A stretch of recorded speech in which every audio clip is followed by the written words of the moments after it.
Halo semuanya, kembali lagi bersama Ana Desain dan Teori. Dan hari ini kita akan mengajarkan mengenai dasar-dasar ilmu politik secara ringkas. Kalau kita lihat, ilmu politik bisa disebutkan dengan hubungan antara para penjabat ataupun pemimpin dengan masyarakat ataupun rakyat warga negara. Tujuan tersebut akan berpengaruh dengan reaksi masyarakat tersebut bergantung positif negatifnya. Kalau kita lihat kembali sebelum pemilu, warga rakyat Indonesia biasanya dapat dipercaya ataupun tidak dengan ucapan para pemimpin yang terpilih yang kita lihat di tempat lain. Seperti sebuah poster yang ada kita lihat di tempat manapun. Bahkan, para pemimpin tersebut dengan menjamin tujuannya ke rakyat hingga sampai percaya. Jangan salah sangka, ilmu politik bukan hal sepele. Ilmu politik sangat penting bagi kehidupan kita sendiri. Kepada sang cendekiawan ini bahwa ilmu politik merupakan ilmu praktis. Tujuan politik tersebut bukanlah pengetahuan, melainkan tindakan. Bahwa teori politik menaruh perhatian pada watak atau perilaku manusia atau dengan tindakan bebas atau sukarela manusia. Terus macam gimana?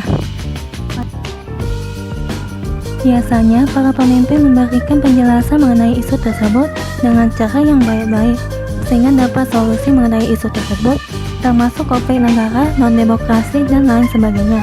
Padahal demokrasi sangat penting bagi negara termasuk negara Republik Indonesia.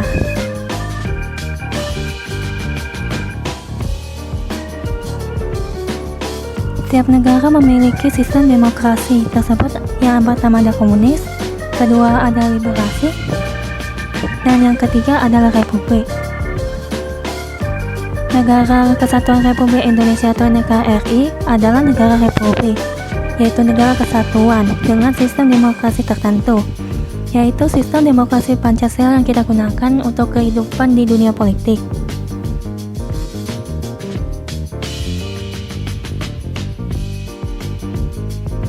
Nah, sebagai bangsa negara, bahwa demokrasi negara kita yang dimana pandangan hidup masyarakat yang kita punya dengan hak dan kewajiban serta dapat perlakuan yang sama bagi warga negara dan pemerintah negara kita.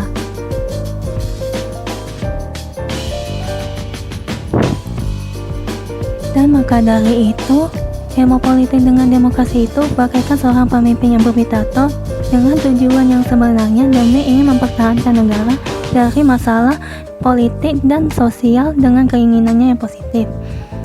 Sehingga dari tujuan tersebut, maka demokrasi dan ilmu politik bisa dipahami.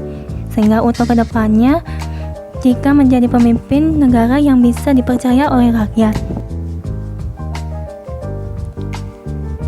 Dan ada syarat-syarat dasar untuk terselenggarakan pemerintahan yang demokratis di bawah rule of law, yaitu perlindungan konstitusional, badan kehakiman yang bebas dan tak memihak, pemilu yang bebas, kebebasan untuk menyatakan pendapat, kebebasan untuk berserikat, dan terakhir pendidikan kewarganegaraan atau civil education.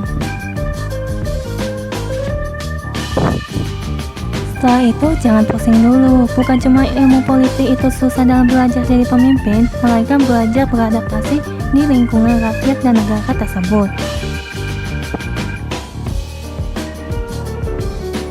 Jika begitu, mungkin pemimpin yang terpilih dengan tujuan yang baik bisa ikut sertakan dalam sistem pemilu yang diadakan.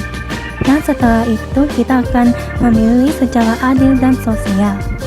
Setelah itu kita sudah milih, daripada kita berkelahi dengan masalah negara yang baru namun ujung-ujungnya hasilnya tidak setuju oleh pendapat orang lain. Dan jangan cari pasar dalam kehidupan politik tersebut. Itulah yang disampaikan dan terima kasih.